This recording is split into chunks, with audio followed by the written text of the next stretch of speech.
अब बात कर लेते हैं distance of series, number of carbon कम करने के लिए। जैसा मैंने कहा था कि हॉफमैन ब्रोमाइड रिएक्शन या कुछ रिएक्शन बहुत इंपॉर्टेंट है, उसमें से एक है हॉफमैन ब्रोमाइड रिएक्शन। उससे ही एक ऐसा रिएक्शन है जिससे हम नंबर ऑफ कार्बन इंक्रीज कर सकते हैं बहुत आसानी से। तो उसमें होता क्या है, तो CH3 double bond O NH2, इसको बोलते हैं अमाइड। अमाइड से हमें बनाना होता है अमीन।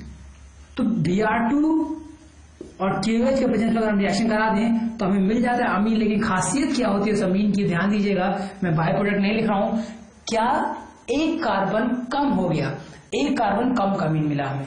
तो क्या मैं कह सकता हूं कि इस रिएक्शन का इस्तेमाल हम लोग कार्बन रिड्यूस करने के लिए कर सकते हैं। आपके सामने एग्जाम्पल है, इसका इस्तेमाल करके बहुत सारे कन्वर्जन आपके पिछले 5 साल के पेपर में आए हुए हैं और इस साल भी आ सकता है। तो इसका इस्तेमाल कैसे करेंगे वो आपके सामने मैं अभी दिखा रहा हूं एग्जाम्पल। अगर कोई अल्कोहल लिया है, ऐसे लिखा है CH3CH2OH, फिर मुझे इस अल्कोहल से, इथेनॉल से मुझे मीथेन अमीन बनाना है। और मुझे अगर इथेनॉल से मीथेन अमीन बनाना है तो मुझे क्या दिमाग में आना चाहिए कि यहां पे एक कार्बन, यहां मुझे पहुंचना है, ये क्या है, अमाइड। तो मुझे अमाइड अगर मुझे मिल गया तो मैं मीथेन अमीन तक जा सकता हूं। तो ये जो रास्ता मैं बता रहा हूं आपको, अमाइड तक पहुंचने का रास्ता है।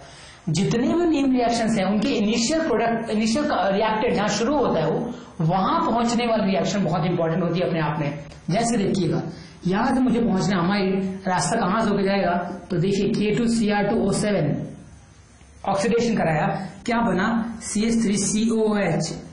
फिर मुझे जाना है अमाइड पे। ये जो रिएक्शन लिख रहा हूं ये बहुत इंपॉर्टेंट है।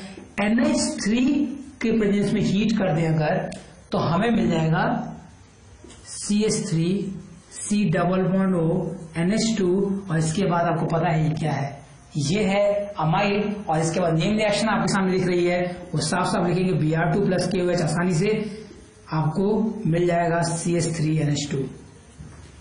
तो ये पिछले साल आपने देखा होगा कि ABCD करके ऐसा ही क्वेश्चन आया था, इसमें ABC दिया था और आपको फाइंड करना था। बहुत ही इजी क्वेश्चन था। और ऑर्गेनिक केमिस्ट्री इजी होती है बिकॉज अगर आपको आता है तो इसमें टाइम मिनट्स लगेंगे, कुछ मिनट्स लगेगा और तुरंत आप कर लेंगे। इसके बाद हम बात करने जा रहे हैं दूसरी रिएक्शन जिसका इस्तेमाल कर सकते हैं आप नंबर ऑफ कार्बन कम करने के लिए, वो भी बहुत इंपॉर्टेंट है। ये था हॉफमैन ब्रोमाइड। दूसरी जो रिएक्शन है वो है decarboxylation reaction in the presence of sodamide. अगर कोई एसिड है, उस एसिड का हम लोग रिएक्शन करा रहे हैं सोडामाइड के प्रेजेंस में, तो होता क्या है देखिए, तो CH3COOH है, इसका रिएक्शन मैंने करा दिया। तो सबसे पहले ध्यान क्या रखिए, CH3COOH को कन्वर्ट करेंगे पहले CH3COONA में, फिर इसका रिएक्शन कराएंगे NaOH and CaO, sodamide, this is soda and this is, इसको हम लोग रिएक्शन कर रहे हैं जिसमें NaOH एंड CaO से करा रहे हैं, सॉरी CaO से करा रहे हैं। तो क्या बनेगा देखिए, CH3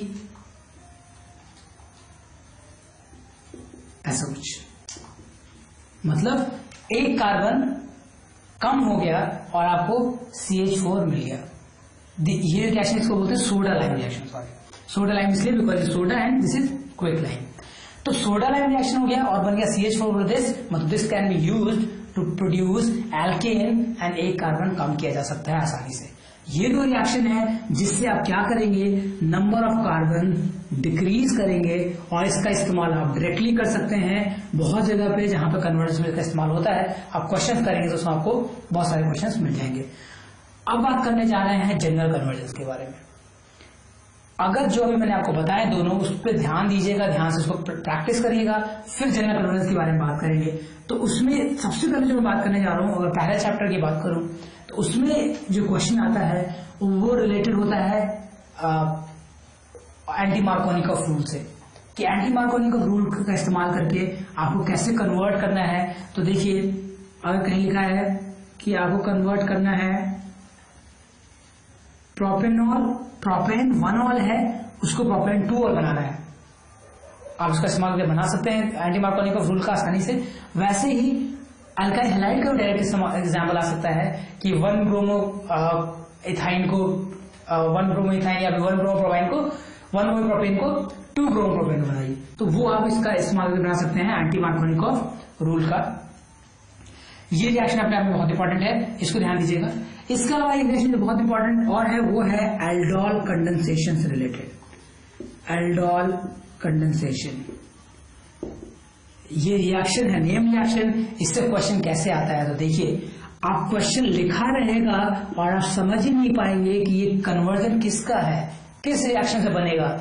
लिखा है इथेनॉल टू ब्यूट टू इनल, ऐसा लिखा है। अब आप सोचेंगे कि ये है कहां से, कहां है, हमने पढ़ा ही नहीं अभी तक ऐसा कोई कंपाउंड, लेकिन ये है इसका ही पार्ट। तो अभी मैं आपको दिखा रहा हूं कि कैसे होगा एल्डोल कंडेंसेशन, कैसे कन्वर्ट होगा, ध्यान दीजिएगा। तो ये देखिए CH3 C⋯OH, ये है इथेनॉल। एल्डोल कंडेंसेशन में क्या करते हैं, 2 मॉलिक्यूल लेते हैं इथेनॉल के और इसको याद नहीं करना है, समझना है। देखिए मैं कैसे बता रहा हूं आपको, इसका बॉन्ड तोड़ना है, यहां माइनस यहां प्लस, और इसमें से एल्डोल कंडेंसेशन में वही एल्डिहाइड कीटोन देते हैं जिनके पास अल्फा हाइड्रोजन होता है। अल्फा हाइड्रोजन क्या होता है, इसके बगल वाले कार्बन में जो हाइड्रोजन लगा होता है ग्रुप के, उसको अल्फा हाइड्रोजन बोलते हैं। तो पहले वाले दो मॉलिक्यूल ले रहे हैं हम लोग इथेनॉल का। पहले वाले इथेनॉल के मॉलिक्यूल में से मैंने O का डबल बॉन्ड तोड़ा और दूसरे वाले इथेनॉल के मॉलिक्यूल में से मैंने अल्फा हाइड्रोजन को रिमूव किया, तो यहां बन गया CH2-। आप देख पा रहे होंगे कि CH2- आके यहाँ पे अटैच होगा क्योंकि माइनस प्लस पे अटैच होता है, तो बनेगा CH3CO- और यहां लग जाएगा CH2C⋯OH। फर्दर रिएक्शन में यहां पे CH3OH, ये CH2CHO, ये कंपाउंड बन गया। This is the product for aldol. अब ध्यान दीजिए, क्वेश्चन में मेरा ये नहीं था, क्वेश्चन क्या था, बोलता ब्यूट टू इनल। आप सोचेंगे ब्यूट टू इनल कैसे बनेगा, तो देखिए यहां पे ये जो OH ग्रुप लगा हुआ है, यहां पे डबल बॉन्ड लग जाएगा। फर्दर रिएक्शन हम लोग करा देंगे इसका, तो इसमें यहां लग जाएगा डबल बॉन्ड। मतलब कि इसको अगर मैं लिखूं, फर्दर रिएक्शन कराऊं, तो ये आपको दे देगा CH3C⋯CHO।